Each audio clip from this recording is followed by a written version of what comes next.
16장 1절로 5절 말씀이 되겠습니다.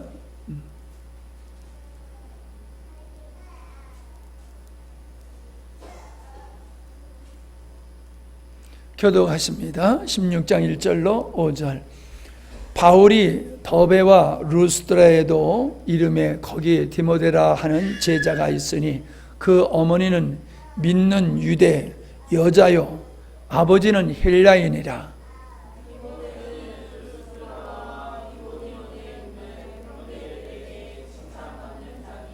바울이 그를 데리고 떠나고자 할새 그 지역에 있는 유대인으로 말미암아 그를 데려다가 할례를 행하니 이는 그 사람들이 그의 아버지는 헬라인인 줄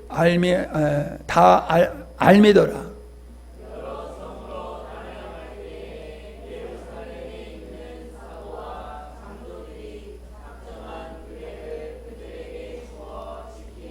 같이 이에 여러 교회가 믿음이 더 굳건해지고 수가 날마다 늘어가니라. 아멘.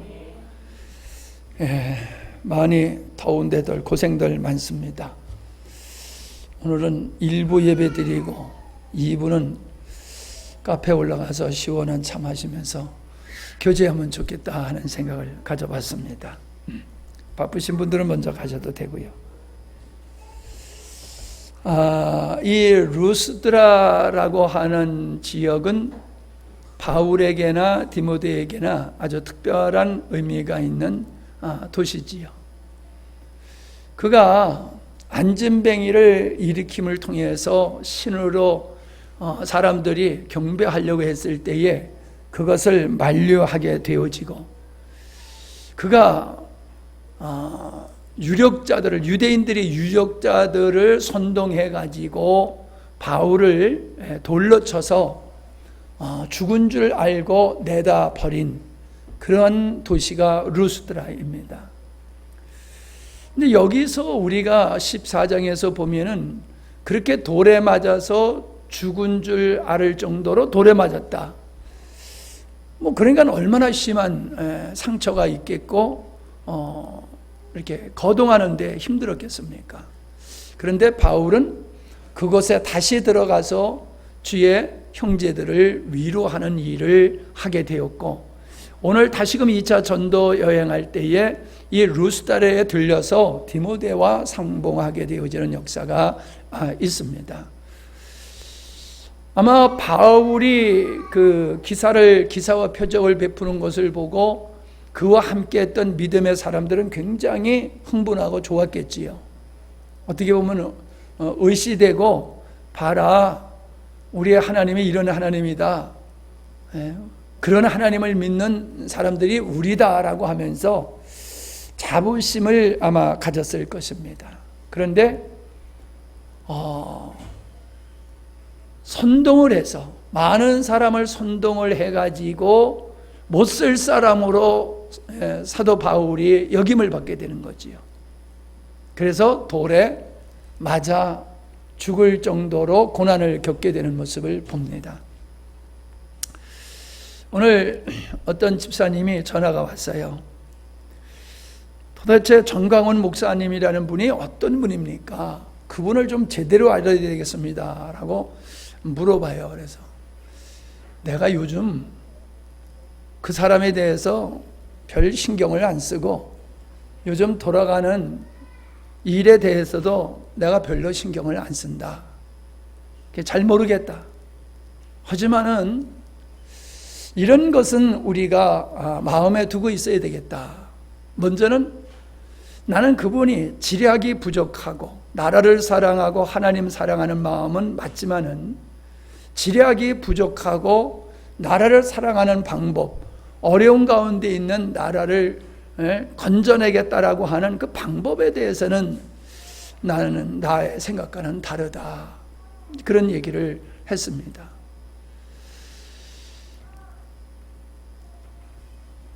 그 방송에 5.16 8.15 이 집회에 참석한 사람들이 500명이다, 5,000명이다, 이런 식으로 방송이 나왔다고 그러더라고요.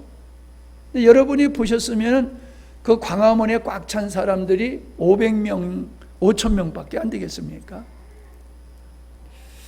그런데 사실과는 다른, 방송에서는 사실과 다른 내용으로 했다는 거지요. 정광훈 목사가 다시 구속되나, 이런 자막이 계속 떠요. 그럼 사람들은 어떤 생각이 듭니까? 아, 정광훈이가 또 잘못을 저질러 가지고 이번에도 또 구속되는가 보다. 그냥 그런 문구만 봐도 사람들은 자기 스스로 상상으로 그렇게 생각하게 되어 있다는 거지요. 교회만 가면은 감염이 된다. 이런 인식들을 지금 전 국민들에게 퍼뜨리고 있다는 거예요. 다른 장소에서 거리두기, 그건 별로 신경 안 쓰잖아요. 구내 식당 같은 데서 밥을 먹는데 뭐 거기서 거리두기 합니까? 해수욕장에 다닥다닥 붙어서도 난리를 치는, 물장구 치고 난리를 치는데 거리두기 하고 그렇게 합니까? 근데 교회만 거리두기에 타켓이 되는 거지요. 그래서 예배를 드릴 수 없도록 결과적으로는 그런 결과가 이제 발생하게 되는 거잖아요. 지금 전체적인 이 상황을 봤을 때에 매스컴이 하는 것들은 우리가 믿을 수가 없다. 왜? 다른 건 몰라도 우리가 분명히 아는, 수십만 명이 모였는데 그걸 500명이라고 방송을 하는 자체는 그들은 진실을 은폐하고 있는 언론이다. 그건 틀림없지 않느냐. 진실을 자기들이 알리고 싶지 않는 것은 알리지 아니하고 왜곡하고, 이런 것은 분명하다. 그렇다고 하면 그들이 말하는 그 말들은 우리가 다 진리라고 믿을 수 없는 것은 틀림없는 사실이지 않느냐. 그것만큼은 우리가 분명히 해야 되겠다라는 얘기지요. 내가 왜 이런 얘기를 먼저 하느냐 하면은, 어느 시대나 교회를 박해할 때는 현실법을 어겼다는 거예요.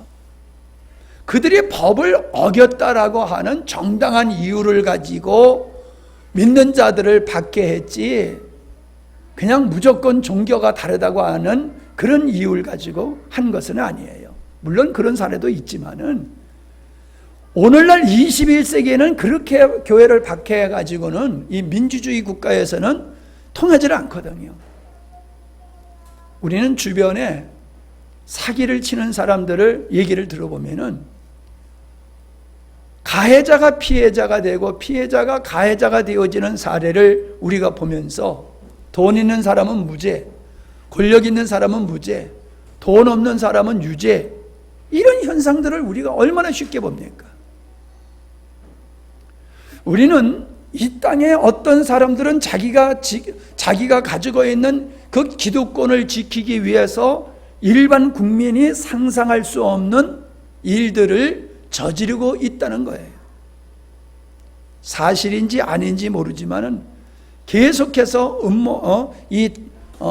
끊치지 않는 이야기가 노무현 대통령의 자살이냐 타살이냐, 박원순 시장의 자살이냐 타살이냐, 이런 얘기들은 끊임없이 돌고 있고요.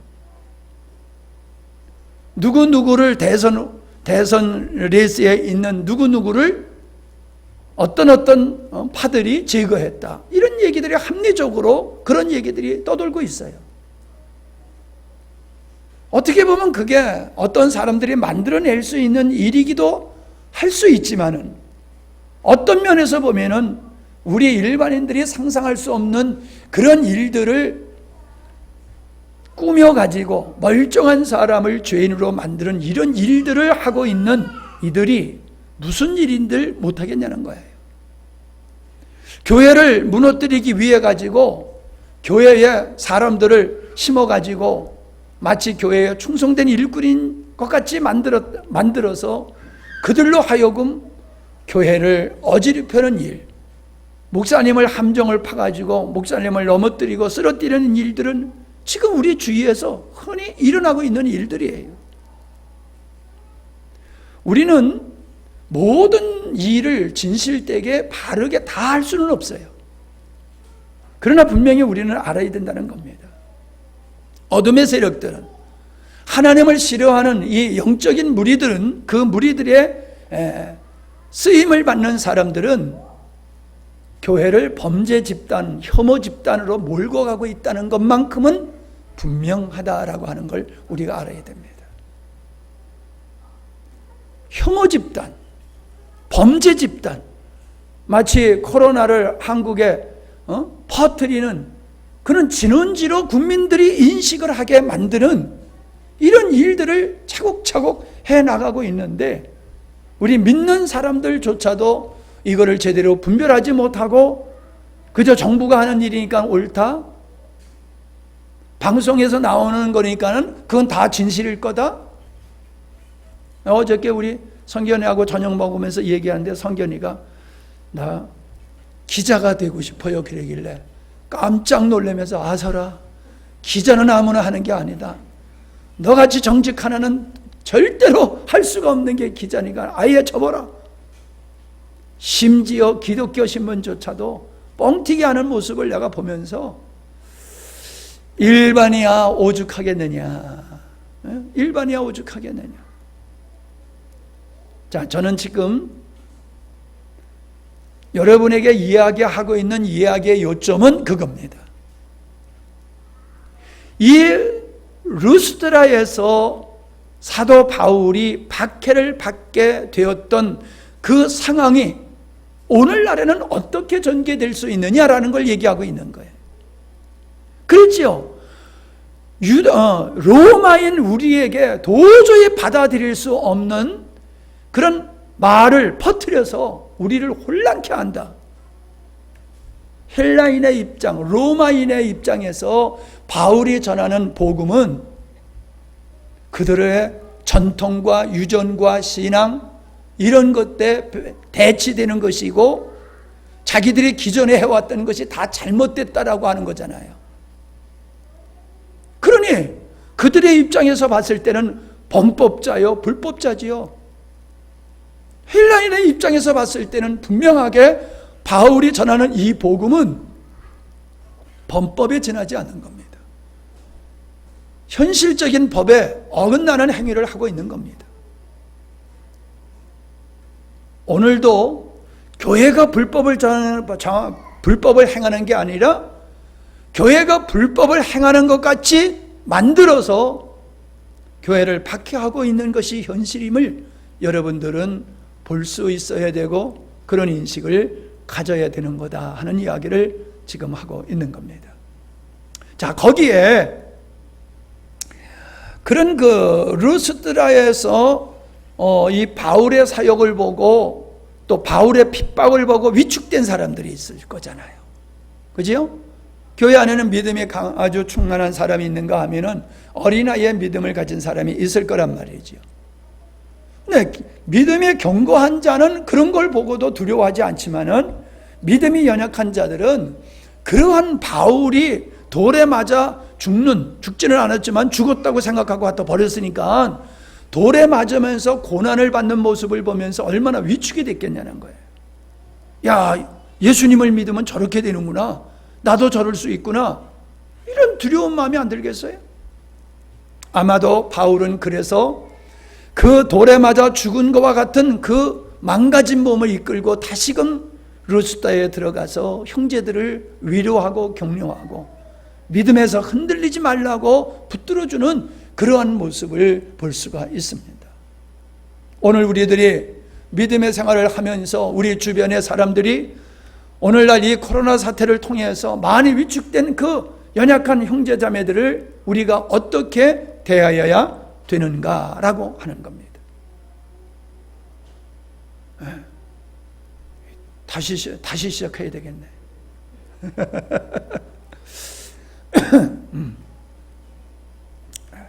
앞에 부분은 나중에 방송에서 들으세요. 네?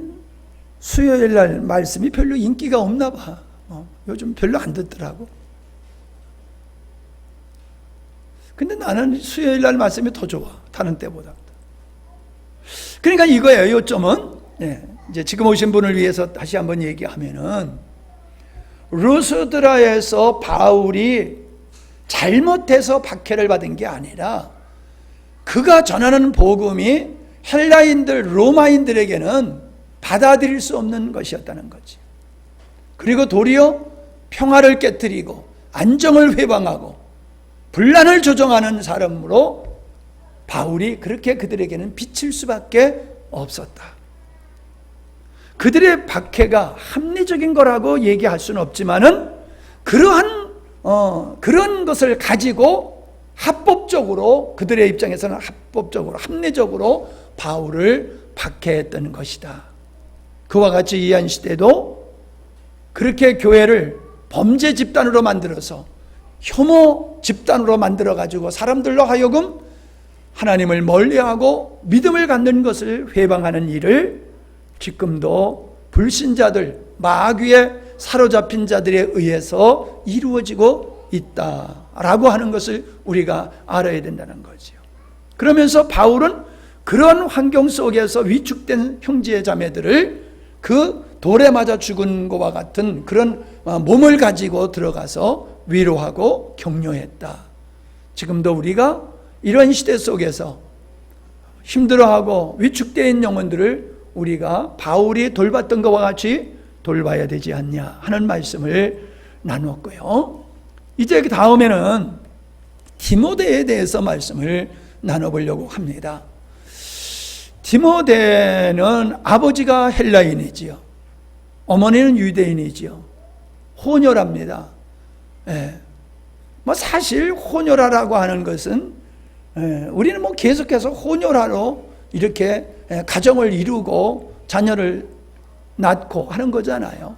나라와 나라, 민족과 민족 간의 결혼만이 혼혈이 아니라 이씨하고 김씨하고 결혼을 해도 그건 혼혈이죠.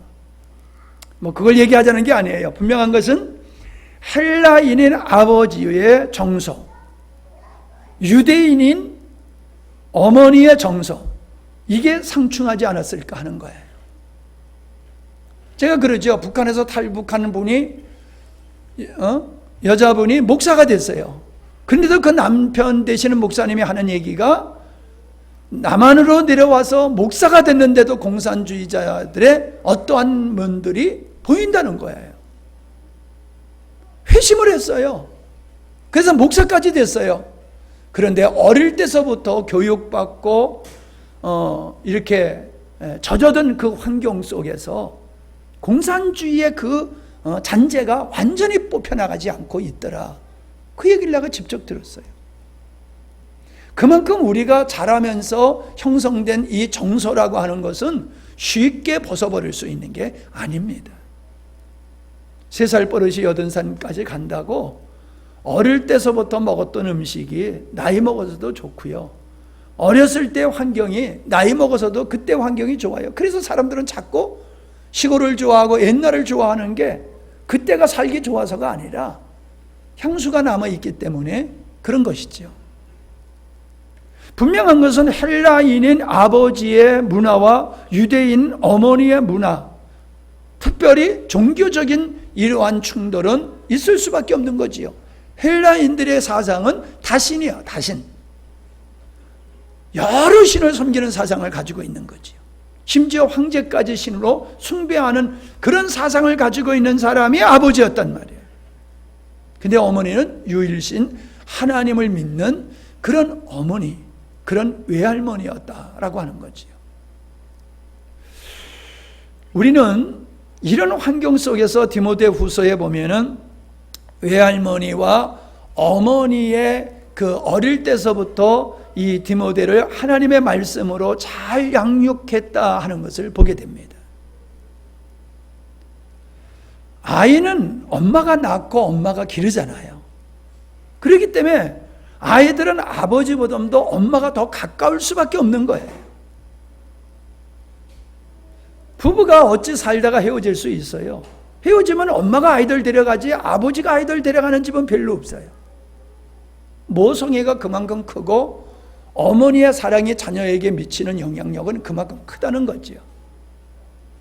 뭘 말씀드리려고 하냐면은 우리가 자녀를 기르는 게 힘들다고 얘기하지만은 사실은 아이는 엄마 말에 순종할 수밖에 없는 그런 정서 속에서 아이가 자라나고 있다는 거예요. 태중에서부터 어머니의 영향을 받아요. 태중에서부터 엄마의 영향을 받아. 태어나서 엄마의 젖을 먹으면서 엄마의 가슴에서 자라나는 그 아이는 절대적인 존재가 엄마라는 거예요. 그러니 어머니의 입장에서 자녀를 양육하는 것은 쉽잖아요. 왜? 다 그냥 그대로 받아들이는 자녀이기 때문에. 그런 분위기 속에서 이 로이스와 유니게는 어린 아들을 어릴 때서부터 하나님의 말씀으로 양육을 했다는 거예요. 그래서 디모데는 헬라인 아버지의 영향을 받지 아니하고 어머니의 영향을 받아서 하나님을 믿는 경건한 청년으로 성장했다라고 하는 것을 볼 수가 있습니다. 여러분, 이미 벌써 여러분의 자녀들은 많이 성장을 했어요. 지금 이제 막 자라는 어린아이들도 있지만은 이거를 여러분이 좀 생각해 보세요. 엄마인 내가 자녀들에게 얼마나 영향력을 미치는 엄마인가? 얼마나 미쳐갔는가? 자녀들의 인격과 자녀들의 그 신앙, 자녀들의 정서를 엄마인 내가 어떻게 영향을 주어서 양육을 해서 오늘의 내 자녀들로 만들었는가를 여러분 한번 생각해 봐야 됩니다. 어머니가 얘기하는 것은 거짓말을 해도 믿을 정도로 거짓말인 것을 알면서도 순종할 수 있는 그런 자녀들로 부모님이 만들어내지 못했다라고 하면은 엄마 노릇 잘못한 거지요. 저는 개인적으로 그런 하나님 앞에 그런 자책을 갖습니다. 설교를 일방적으로 하면서도 어떻게 몇 년 동안 예수를 믿고 설교를 일방적으로 내 설교를 들었는데도 저들이 안 바뀌어진단 말인가? 이거는 순전히 나의 문제다. 물론 본인들의 문제일 수도 있지만은 나의 입장에서는 내가 일방적으로 수년 동안을 말씀을 전했는데도 변화되지 않았다라고 하면은 내 책임이 없다고 말할 수 없지 않느냐. 난 그런 마음을 가지고 있어요. 여러분도 여러분의 자녀의 믿음에 대해서 그런 마음을 가져야 된다고 생각합니다. 내가 낳아서 내가 기른 내 자녀가 얼마나 나를 신뢰하고 내게 순종하고 있는가? 엄마를 존중히 여기고 그렇게 순종하는 아들, 딸이 되어 있는가를 여러분이 생각해 봐야 됩니다. 마치 디모데와 같이 성장하지 않고 있다라고 하면은 우리 부모님들의 직무유기다라고까지 얘기할 수 있지 않나, 그런 생각을 나는 해봅니다. 디모데는 참 훌륭한 엄마를 만남으로 그는 유년 시절을 잘 성장했지요. 그래서 여기 뭐라고 그랬습니까? 루스드라와 이고니에 있어서 형제들에게 칭찬을 받는 자라. 학교에서도 아무개 하면 아우 걔 이런 애가 있고요. 아무개 하면은 그 학생이 우리 학교에 다닌다, 우리 학원에 다닌다라고 하는 걸 자랑스럽게 여기는 사람이 있잖아요. 두 도시에서 디모데에 대한 소문이 자자해서 많은 사람이 디모데를 칭찬했다라고 하는 겁니다. 공부 잘한다라고 하는 거, 소문하는 거 중요하지 않아요. 정말로 우리의 자녀들이 재능이 특출한 재능인으로서 현대인들은 기억할지 몰라도 우리는 경건한 사람들에 의해서 그 이름이 기억되는 사람이 되어야 됩니다. 주기철 목사님은 믿는 사람이나 알지 안 믿는 사람이 주기철 목사님이 어떤 사람이고 손양원 목사님이 어떤 사람인지 누가 압니까? 세상 사람들은 몰라요. 그러나 교회는 그들의 이름을 기억하고 있고 우리의 신앙의 기둥의 역할을 하는 분으로 세상은 떠났지만 오늘날 교인들에게 크나큰 영향력을 미치고 있잖아요. 우리의 자녀가 뭘 잘하고 그래서 출세했다, 모든 사람이 그를 안다. 근데 교회가 그를 인정하지 아니하면 그 인생은 성공의 인생이 아니에요. 디모데는 교회가 경건한 사람들이 그를 기억했다, 그를 칭찬하고 있다, 이게 귀한 줄로 믿습니다. 그것은 순전히 어머니, 외할머니를 잘 만났기 때문에 그런 거예요. 만약에 디모데에게 이런 어머니가 없었다라고 하면은 디모데는 그냥 평범한 청년이었을 것입니다. 그런데 디모데는 또 한 분의 훌륭한 스승을 만났어요. 그게 바로 바울이라고 하는 분이에요. 그는 1차 전도 여행을 했던 바울의 모습을 통해서 결국 예수님을 영접하게 되고 그리스도의 제자가 되어지는 자리에 이르게 되었지요. 두 번째 그 도시에 방문했던 바울은 이 디모데를 보고 이 디모데와 함께 복음 사역을 하면 좋겠다. 전도 여행의 조력자로 먼저 번은 마가를 데리고 가다가 마귀가 다시 돌아감으로 말미암아 이제 공석이 됐단 말이에요. 누군가가 바울과 함께 이 복음 전도하는 일에 조력자가 되어야 될 텐데 바울이 봤을 때 이 디모데가 이게 적격자로 보아졌다는 거죠. 그게 갑자기 그렇게 됐겠습니까? 디모데는 바울을 통해서 신앙 지도를 받은 거예요. 어머니를 통해서, 외할머니를 통해서 신앙 지도를 받았을 뿐만 아니라 사도인 바울을 만나서 그에게 신앙 지도를 받음으로 말미암아 그는 결론적으로 얘기하면은 사도 바울이 에베소 교회의 후임자로, 자기 뒤를 이은 후임자로 디모데를 세울 정도로 신뢰받는 믿음의 지도자가 되었다라고 하는 겁니다. 여러분, 훌륭한 믿음은 그냥 생기는 게 아닙니다. 첫째는 토양이 좋아야 돼요. 마음, 성품, 토양이 좋아야지 복음이 들어가서 잘 자랄 수가 있어요. 토양이 나쁘면은 복음이 잘 안 들어가요. 근데 디모데는 토양이 어머니를 통해서, 외할머니를 통해서 토양이 아주 훌륭한 토양으로 만들어졌고, 거기에 바울을 통해서 신실한 복음이 그에게 뿌려짐으로 말미암아 아주 온유하고 충성스럽고 훌륭한 인품의 영적 지도자로 성장하게 되었다라고 하는 것을 볼 수 있습니다. 우리는 만남이 소중하지요. 그 첫 번째 만남이 부모님이에요. 어떤 부모님을 만나느냐라고 해요. 아이들은 부모님의 수준을 몰라. 특별히 훌륭한 부모님을 모시고 있으면서도 부모님이 얼마나 소중한지를 모르는 사람들이 많아요. 그런 아이들의 인생은 희망이 없더라고요. 근데 도리어 부모님이 부족하다 할지라도 부모님을 존경하고 고마워하는 아이들은 그 마음이 옥토가 돼가지고 훌륭하게 잘 성장하더라고요. 우리는 부모를 잘 만나야 되는 게 인생에서 첫 번째 조건이에요. 훌륭한 사람이 되는 데 있어서. 두 번째가 영적 지도자예요. 우리는 성경에서 이 사도 바울이 이 디모데를 향해서 뭐라고 얘기하냐면은 나와 함께 수고하는 자다라고 얘기했을 뿐만 아니라 귀하고 신실한 아들이다, 믿음의 참 아들이다 라고 하는 표현을 성경에서 많이 고백하고 있어요. 내 신실한 아들, 내 사랑하는 아들, 그렇게 표현하고 있어요. 바울이 디모데를 낳았지는 않았지만 영적으로 그를 낳았다는 거예요. 그가 제자를 삼은 제자 정도가 아니라 아들로 일컬어질 만큼 아주 친밀하고 서로가 끈끈한 관계였다라고 하는 걸 볼 수가 있어요.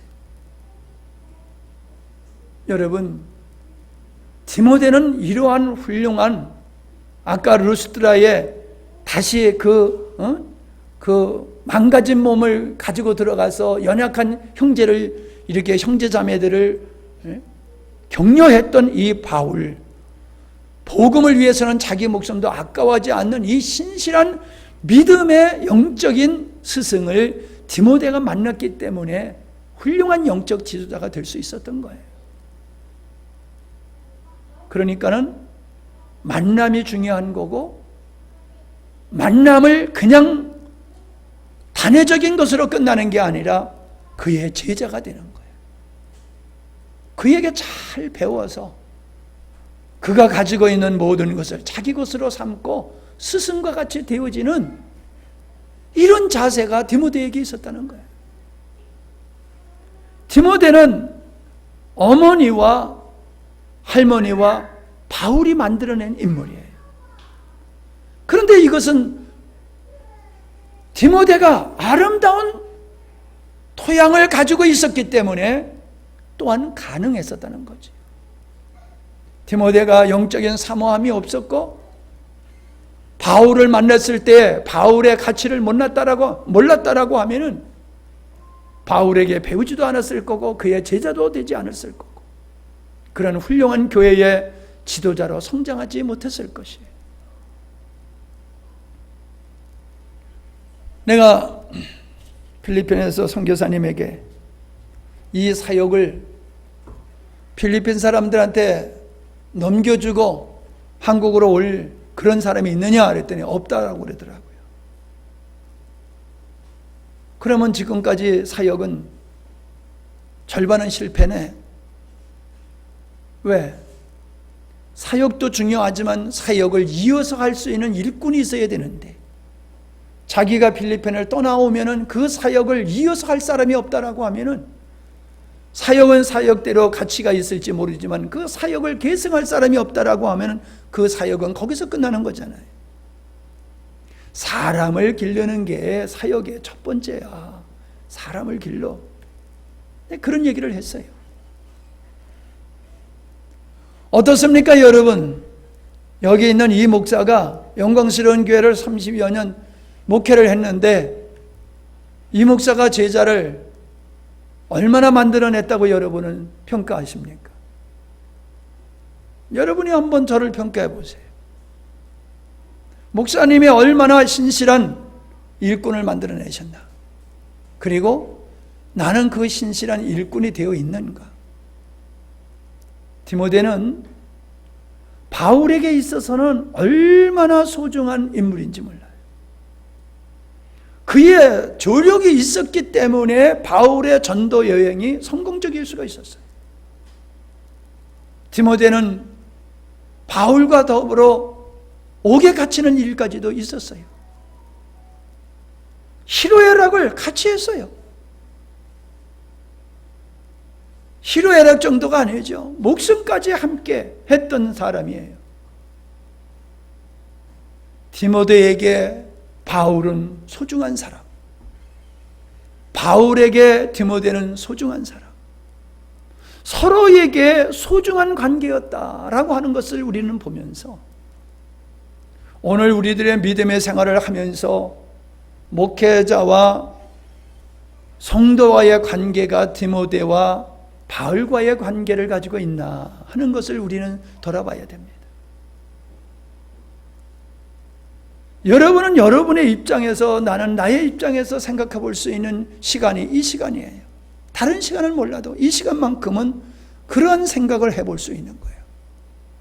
이 디모데와 바울의 만남, 그 사역의 시작점에서 오늘 나는 디모데와 같은 믿음의 자녀로서 성장했는가? 목사님에게 나는 디모데와 같은 영적인 조력자인가? 나는 디모데와 같은 그런 신실한 일꾼을 만들어낸 바울과 같은 목회자인가? 성도와 목회자의 관계가 정말로 희로애락을 뛰어넘어서 목숨까지도 아까워하지 아니하고 눈이라도 빼어주려고 했던 갈라디아 교인들과 같은 그러한 성도와 목회자의 관계가 있는가? 내가 지난번에도 얘기했지만 너무 마음 아픈 얘기 때문에 그래요. 누구라 그러면 다 아는 교회예요. 한국 교회에서 정말로 앞서 갔던 그 교회예요. 근데 목사님이 일찍이 돌아가셨어요. 사모님이 그 교회 수양관에서 가서 계시는데 어떤 성도인지 모르지만은 성도들이 왜 사모님은 수양관에 있어가지고 교회에 부담을 주느냐? 떠나지 왜 교회에 부담을 주느냐라고 이야기를 하더라는 거예요. 그렇게 교회를 위해서 평생 섬겨온 목사님과 목사님만 섬겼어요? 사모님도 같이 고생하면서 섬겼지. 근데 목사님이 떠나니까는 그 사모님을 짐으로 여기는 거예요. 부담스럽게 여기는 거예요.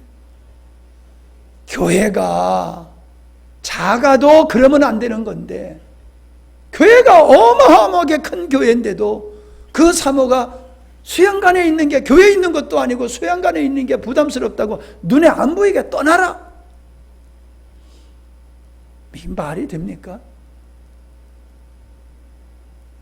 어찌 보면은 그 목사님의 목회가 실패였지 않느냐 하는 생각이 들어요. 물론 목사님에게 책임을 다 전가할 수는 없어요. 예수님에게도 유다가 있었는데. 그렇게 말하는 사람은 그렇게 말하는 뭔가에 논리가 있겠지요. 사모님이 교회에 짐이 된다고 하는 어떤 논리가 있겠지요. 그런 논리를 갖는 자체가 이게 발상의 문제지요. 신앙의 근본의 문제지요. 나 죽으면 사모님 잘 보호해달라고 하는 말 아니에요. 참으로 저는 이러한 오늘의 현실을 바라보면서 참 개탄스럽고, 하나님을 입으로 얘기하고 예수님을 얘기하고 입으로 뭐 예배를 드린다는 게 뭐가 의미 있냐는 거예요. 뭐가 의미 있어요. 그렇게 예배 드리면서 하나님을 믿는다고 하면서 하는 짓을 보면은 불신자마지도 못한 그런 행동을 하는 그들이 자기가 교회에서 일꾼이다,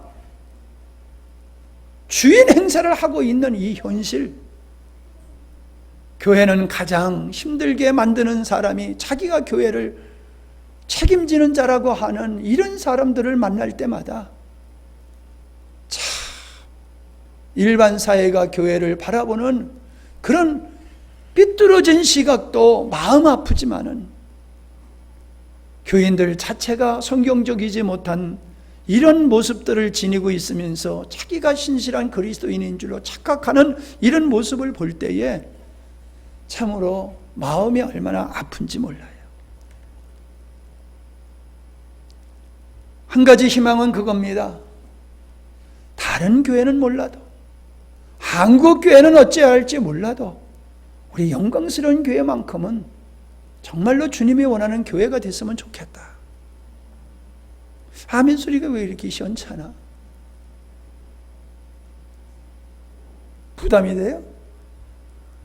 저는 그런 마음을 가져요. 또 이런 마음도 가져요. 전 교인이 다 그럴 수는 없지만 이 수요일날 나오는 사람만큼만이라도 정말로 성경적인 믿음을 갖는 사람이 되었으면 좋겠다.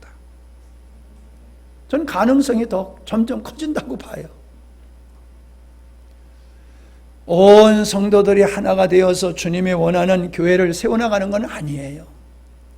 소위 말해서 중직자들, 먼저 믿는 사람들이 바른 생각, 바른 믿음, 바른 행동을 해야지 교회가 교회다워지는 거예요. 장로가 장로답지 못하고, 권사가 권사답지 못하고, 집사가 집사의 역할을 못하면은 그 사람은 교회를 힘들게 하고 있는 거예요. 말로 행동으로 어떠한 일을, 교회에 해가 되는 일을 안 했으니까 괜찮지? 천만의 말씀이에요. 해야 할 것을 안 하는 자체도 악이에요. 해서는 안 될 것만 하는 것이 나쁜 게 아니라 해야 될 일을 안 하는 것도 나쁘다는 걸 기억하세요. 여러분, 우리 주변에서 보면은 목사님을 신임 투표해가지고 목사님이 교회를 떠나게 되는 일들을 흔히 봐요. 뭐 여러분은 잘 모르겠지만 목사님에게 신임 투표를 해요. 3년마다 한 번씩. 그래서 성도들이 원치 않으면 떠나야 돼요. 그러면 장로들도 신임 투표해야 되잖아요. 왜 목사님은 신임 투표를 해가지고 떠나야 되는데 장로들은 개망나니 짓을 해도 영원히 그냥 장로야. 이런 불합리한 게 어디 있어요? 신임을 물어야 된다는 것을 왜 목사님에게만 하냐고요. 자기들한테는 왜 적용을 안 하고 날강도들이지요. 목회자들도요, 조기에 사임을 하는 경우가 있어요. 목사 이제 그만한다 하고 목사직을 내려놓는 게 있어요. 장로도요, 나는 장로로서의 이제 사역을 하지 않는다. 그래서 장로직을 내려놓는 경우도 있어요. 권사도 마찬가지요. 집사도 마찬가지요. 여러분의 나는 집사로서 합당하지 않다 그러면요, 집사직 나 안 한다고 그래야 돼요. 나 권사로서 나는 권사직을 감당하는데 난 너무 이게 힘들어서 못하겠다. 그러면은 권사직 사임해야 돼요. 장로직도 마찬가지고요. 교회가 교회다워지는 일에는 디모데와 같은 훌륭한 사람들이 많아야 되는 거예요. 그래야지 교회가 교회다워지는 거예요. 모두가 그럴 수는 없어요. 그러나 중직들은 그렇게 돼야 된다는 거예요. 장로 대접받고 싶고 권사 대접받고 싶고 안수 집사 대접받고 싶으면은, 물론 대접받고 싶어 하는 자체가 잘못이지만은 행여 그렇게 대접받기를 원한다라고 하면은, 대접을 안 해주면 섭섭한다라고 하면은 나는 그 직분을 얼마나 내가 감당했는가를 여러분 돌아봐야 돼요. 그래서 디모데전서에 뭐라고 얘기했습니까? 집을 잘 다스리는 자를 감독으로 세우고 집사로 세우라고 그랬어요. 그게 뭐예요? 가정에서 자녀를 믿음으로 잘 양육하지 못하는 사람은 교회에서 일꾼이 될 수 없다, 자격이 될 수 없다는 얘기를 하고 있어요. 물론 자녀들을 내가 아무리 잘해도 자녀들이 삐딱할 수 있어요. 그건 무시하는 게 아니에요. 그러나 나의 책임을 그쪽으로만 돌리면 안 된다는 거예요. 그 책임을 50%는 내가 져야 된다는 거예요. 그래야지 교회에 무리를 일으키지 않지, 모든 책임은 나에게 없다라고 하는 그런 마음을 가지고 살아가는 사람은 항상 다른 사람을 비판, 정죄하지 사명자로 살지는 않는다라고 하는 것을 우리가 보게 되어집니다. 디모데는 좀 유약했던 사람인 것 같아요. 그래서 바울은 힘들어하는 이 디모데에게 편지를 디모데 전서와 디모데 후서를 써서 격려하는 거예요. 디모데 전서 4장 11절에 보니까는 너는 이것들을 명하고 가르치라. 누구든지 네 연수함을 업신여기지 못하게 하고 오직 말과 행실과 사랑과 믿음과 정절에 있어서 믿는 자에게 본이 되어 내가 이를 때까지 읽는 것과 권하는 것과 가르치는 것에 전념하라.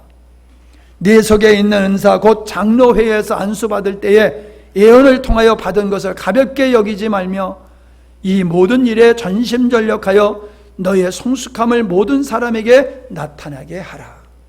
나이가 어리다 보니까 사람들이 무시하는 경향이 있었다는 거예요. 그러니까 디모데가 목회하는데 얼마나 어려웠는지 몰라. 다 나보다 나이가 많아. 다 나를 동생으로 여기고 그냥 아들같이 취급해. 그런 자리에서 하나님의 말씀을 가르친다는 게 디모데에게는 엄청난 부담으로 다가왔던 것 같아요. 그러니까 내 연소함을 업신여기지 못하도록 실력을 갖춰라. 영적인 실력을 갖춰라. 그리고 네가 하나님이 너를 세웠다는 것을 너는 믿고 강하고 담대하게 말씀을 가르치고 전파하라고 그렇게 위로하는 모습을 보게 됩니다. 마지막으로 보면은 디모데후서 4장 6절을 보면은 바울이 떠날 날이 가까웠어요. 죽을 날이 가까웠음을 바울이 느끼는 거예요. 내가 이제 살 날이 얼마 안 남았구나. 순교당할 환경이 보이는 거예요. 에? 순교당할 수밖에 없는, 얼마 안 있으면 내가 순교를 당하겠구나. 그게 보이는 거예요. 또 이렇게도 볼 수도 있어요. 내 나이가 이제 들어서 이제 난 사역을 내려놓을 수밖에 없는 상황이 다가오고 있구나. 그런 상황 속에서 디모데후서 4장 6절로 보면은 전제와 같이 내가 벌써 부어지고 나의 떠날 시각이 가까웠도다.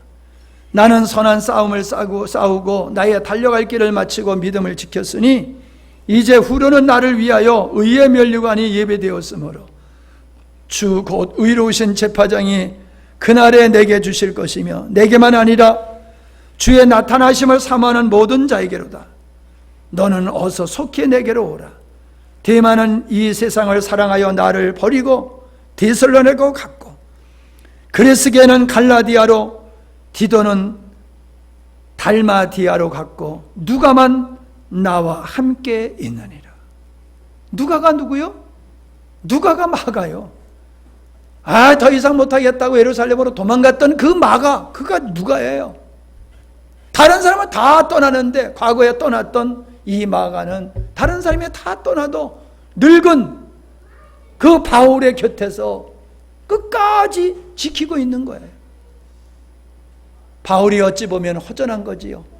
그렇게 같이 하면서 평생을 같이 하겠다고 했던 사람들이 다 떠나고 누가 한 사람만 남아있는 거예요. 그때 그가 기억되는 사람이 디모데야. 디모데가 그리워. 믿음의 아들 디모데가 그리워. 그래서 뭐라고요? 누가만 함께 있느니라. 네가 올 때에 마가를 데리고 오라. 그가 나의 일에 유익하니라. 그 앞에 보면 속히 오라라는 말씀이 있어요. 속히 오라. 빨리 와라. 얼마나 디모데가 그리웠으면 빨리 오라고 그렇게 편지를 썼겠습니까? 이처럼 디모데와 바울은 서로가 서로를 의지하면서 서로의 어떤 성격은 달라요. 기질은 다른데 성령 안에서 하나 되어서 조화를 이루며 복음의 사역을 아름답게 하는, 그리고 아름답게 인생을 함께하는 이 디모데와 바울의 모습을 보면서 오늘 교회는 바로 이렇게 되어야 되는 거다. 목회자가 성도를 볼 때에 내 믿음의 아들이다, 내 믿음의 딸이다, 사랑하는 아들아, 디모데야 라고 부르는 것과 같이 목회자가 성도들을 볼 때는 그런 애절함이 있어야 돼요. 여러분의 자녀를 볼 때에 그 느낌과 같은, 목회자가 성도를 봤을 때는 그런 느낌이 있어야 돼요. 그런 마음을 가지고 목회를 해야 돼요. 그리고 그런 마음을 성도들은 알아야 돼요. 여러분이 자라나는 아이들을 보면서 애들이 클수록 부모 마음을 알 것 같아도요, 몰라요. 부모 마음을 몰라요. 그게 철부지라 그런 거죠. 못돼서가 아니라. 목사님들이 뭐라는 줄 알아요? 양은 양이야 그래요. 양은 양이야. 우리의 시각을 더 넓히시기를 바랍니다. 주님의 마음으로 우리를 무장할 수 있기를 바랍니다. 그래서 하나님이 원하는 아름다운 관계를 통해서 서로가 아름다운 믿음으로 성장해 가고 주님이 원하시는 사역을 멋지게 완성할 수 있는 그런 우리가 되기를 바랍니다. 하나님 아버지, 이 밤에 디모데를 통해서, 바울을 통해서 이 시대에 어떻게 우리가 부응하며 대처를 해야 될 것인가, 우리의 관계는 어떤 관계로 나가야 될 것인가 하는 것을 살펴보았습니다. 내가 원하는 것을 요구하는 자세가 아니라 내가 해야 할 것을 먼저 생각하고 먼저 희생하며 수고하는 우리 모두가 되게 해 주시옵소서. 우리가 주님의 마음을 가지고 서로를 소중히 여기며 귀하게 여기며 서로가 다르지만 성령 안에서, 주 안에서 하나가 되어 서로 협력하여 하나님의 사역을 감당하는 우리 모두가 되게 하여 주시옵소서. 예수님의 이름으로 기도하옵나이다. 아멘.